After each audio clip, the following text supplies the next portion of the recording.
Assalamualaikum warahmatullahi wabarakatuh. Kembali lagi bersama saya Miss Meli. Apa kabar anakku? Semoga kalian baik-baik saja hari ini, sehat selalu sehingga kalian bisa mendapatkan atau menerima materi yang akan saya sampaikan hari ini dengan baik. Oke.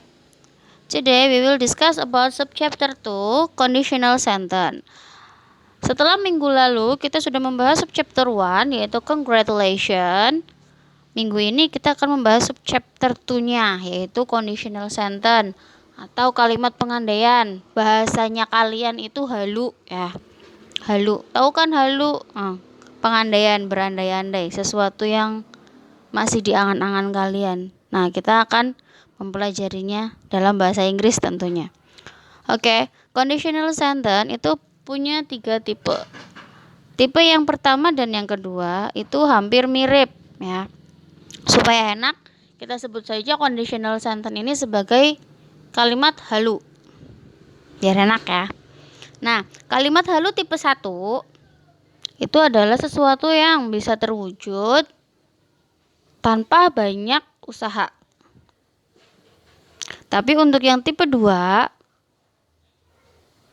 halu yang bisa terwujud tapi dengan usaha yang ekstra atau usaha yang lebih keras. Nah, kemudian untuk yang tipe 3 itu adalah halu yang sangat tidak mungkin.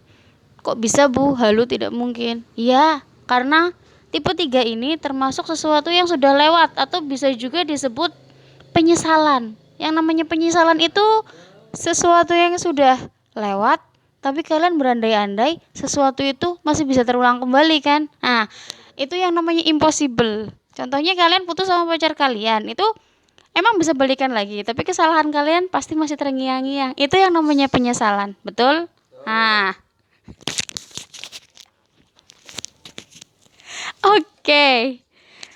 Sudah ya, itu intermezzo saja. Itu bagian dari materi, tapi tolong ambil yang sesuai materi saja. Kita lanjut ke tipe 1. Tipe pertama tadi saya sudah ngomong kalau kalimat halu yang tipe 1 ini itu adalah halu yang mungkin terjadi tanpa banyak usaha atau ada usaha cuman sedikit saja. Nah, di sini itu rumusnya ada if itu jika ya. If plus subject plus verb 1 plus object atau complement, koma, subject plus will plus verb 1 plus object or complement. Nah, jangan takut.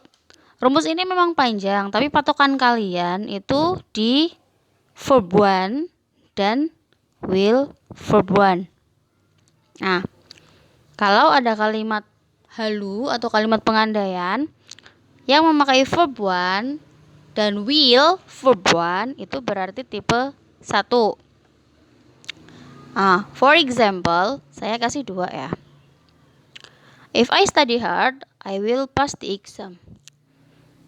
If I buy food, I will not feel hungry. Check. Study verb 1. Will pass verb 1. Samakan dengan di rumus. Nah, sama. Oke. Kalau sudah sama, berarti jelas ini adalah tipe 1. Nah, sekarang dari artinya. If I study hard, I will pass the exam. Jika saya belajar rajin, belajar dengan keras, saya akan lulus ujian. Belajar itu susah nggak?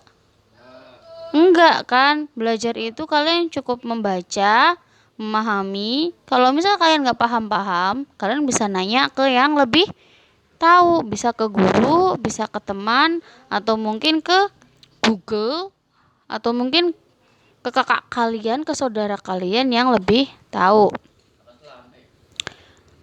Yang jelas itu tidak butuh yang namanya usaha yang keras.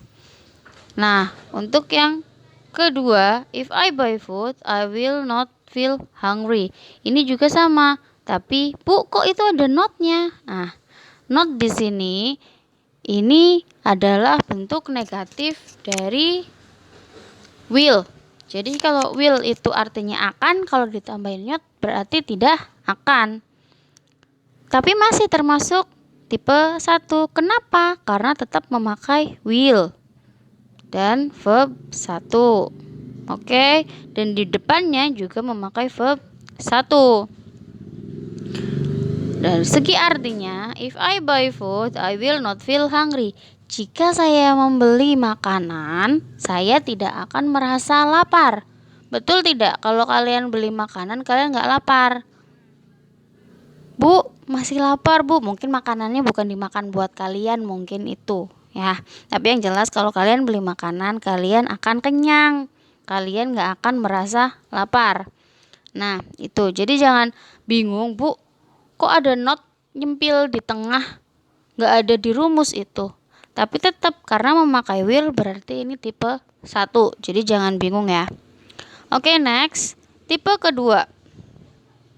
Hampir sama dengan yang tipe 1, hanya saja yang tipe kedua ini jelas memakai verb 2.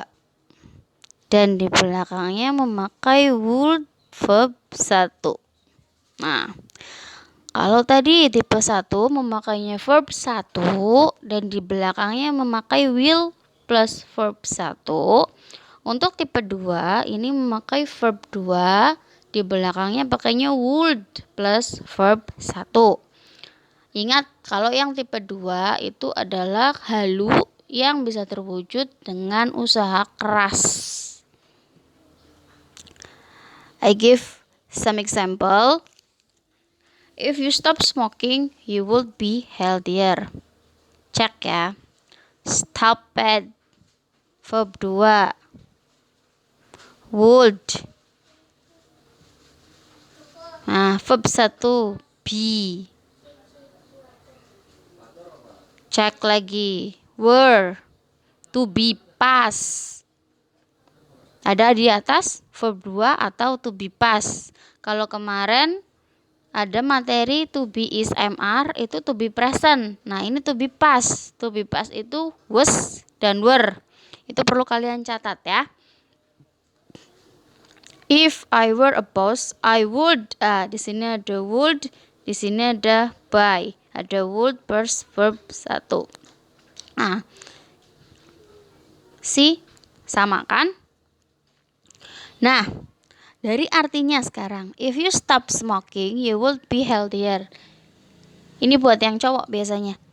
Jika kamu berhenti merokok, kamu akan menjadi lebih sehat. Merokok, berhenti merokok, itu perlu usaha yang keras. Karena apa? Karena udah kecanduan, susah lepasnya.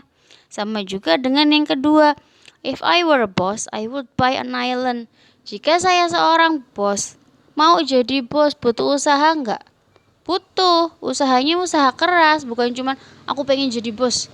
Celing, tiba-tiba jadi bos. Enggak gitu. Emang punya Om Jin kayak Aladin? Enggak kan? Nah, jadi tipe kedua sekali lagi adalah halu tingkat tinggi. Sesuatu yang bisa terwujud tapi dengan usaha yang keras. Jadi enggak asal halu.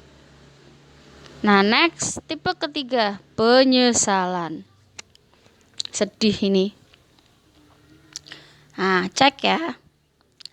Hampir sama rumusnya, hanya saja berbeda di ini yang saya lingkari. Kalau yang tipe 1, 2 itu pakainya verb 1. Untuk yang tipe 1 tadi pakainya verb 1, belakangnya will, verb 1. Untuk yang tipe kedua, tadi pakainya verb 2, di belakangnya pakainya would, verb 1. Untuk tipe yang ketiga, itu pakainya had plus verb 3, di belakangnya pakai would have plus verb 3. Kenapa Bu?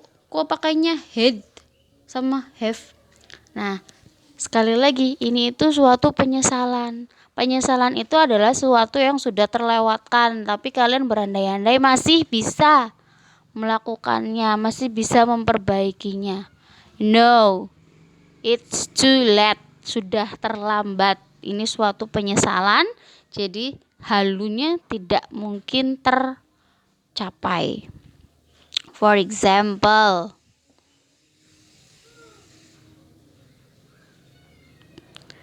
if you had studied hard last night, you would have passed the exam.